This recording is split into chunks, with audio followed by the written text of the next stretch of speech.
Hello and welcome back to another video. I'm Charlie and today we're going to be attempting to repair this. This is an iPhone 5 Slate. I'm not exactly sure what the storage size is, but this is an earlier model and this phone does not work. This phone boot loops, unfortunately, which could be one of two reasons. Either one, it could be a dead battery and it's trying to boot but it can't because of that, or two, it's a software bug, although I'm not sure which one of these it is. Anyway, so this phone was originally my dad's old work phone and it still has some things on it, which is kind of why I want to try and get into it and try fixing it. Now, you've probably been eyeing these two phones to the side. These are both parts phones that I've had lying around forever. Now, these both actually work. However, they're either cloud locked or password locked. For example, this one here is, well, it's password locked.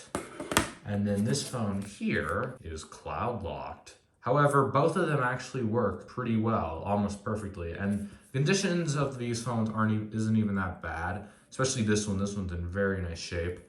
So what we're going to be doing today is we're going to be scavenging parts from these two phones to try and get this phone working. And these two phones are both destined to the pile of parts because cloud locked and password locked phones are impossible to unlock. So unfortunately, they're going to have to relive the rest of their lives as parts phones. However, this phone, I still have hope for this phone since it's somewhat sentimental. So without further ado, let's get started.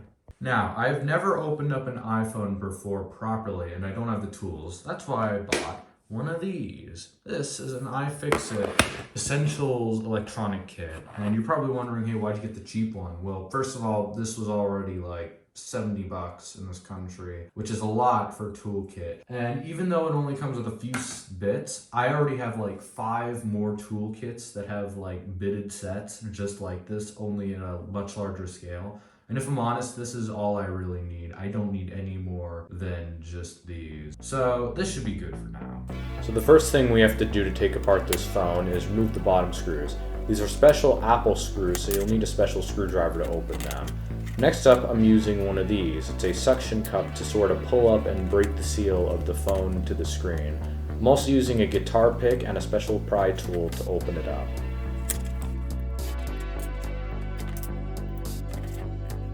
Now I'm going to get on with removing the screen. The screen is held on with this metal plate that has 3 screws. It's a good time to mention that all the screws in this phone are normally different, so it's best to sort them out because they're all different sizes and they won't fit properly when you're trying to put it back together. Underneath the metal panel we're gridded with a few connectors. Now these connectors are all different and they sort of pop out like little Legos.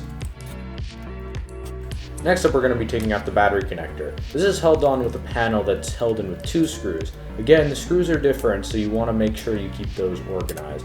Underneath, we have another very similar connector to the ones on the screen, which also pop up quite easily. You want to make sure you pop them out properly and not make sure to break them. Now, the battery wasn't prying out very easily, so what I decided to do was use a heat gun to soften up the adhesive.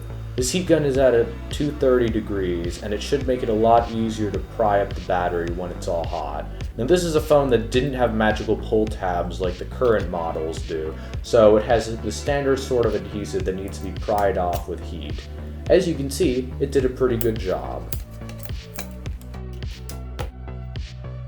Now for the next phone, which is the phone we're going to be repairing. The procedure is identical to the last phone since they're pretty much the exact same model. All you really have to do is just pry off the screen, take out the screen screws and the battery screws, take out the battery, and then heat up the adhesive and pry the battery out.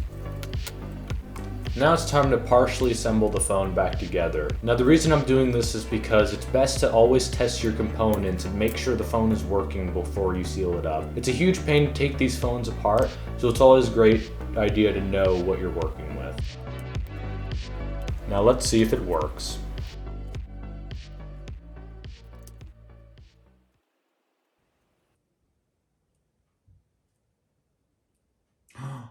Ah! Get a good look at that.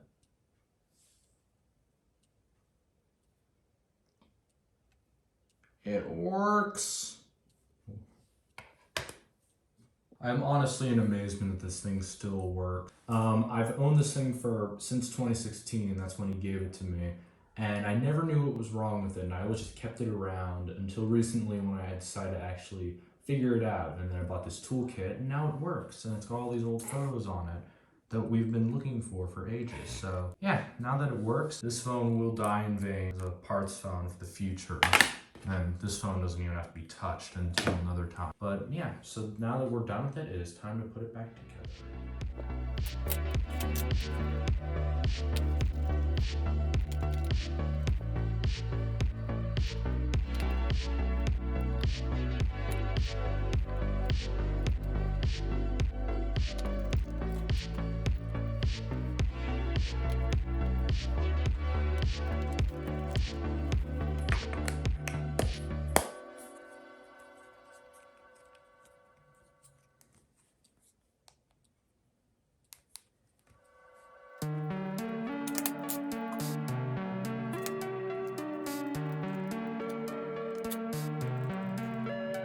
And that'll do it for today's iPhone 5 restoration. Now, this phone over here hasn't died in vain. I will be using the rest of the parts for it in the future, but it definitely has served us a greater purpose than being cloud locked. Now, this phone works perfectly now. The battery still holds a charge from the other phone, and it can get all the stuff off of it while it's working. And yeah, I guess that'll do it for today's video. If you did enjoy, please do leave a like and subscribe, and comment down below if you have any suggestions or if you want to see me do something else next. That'll do it. Thanks for watching, and I'll see you all in the next video.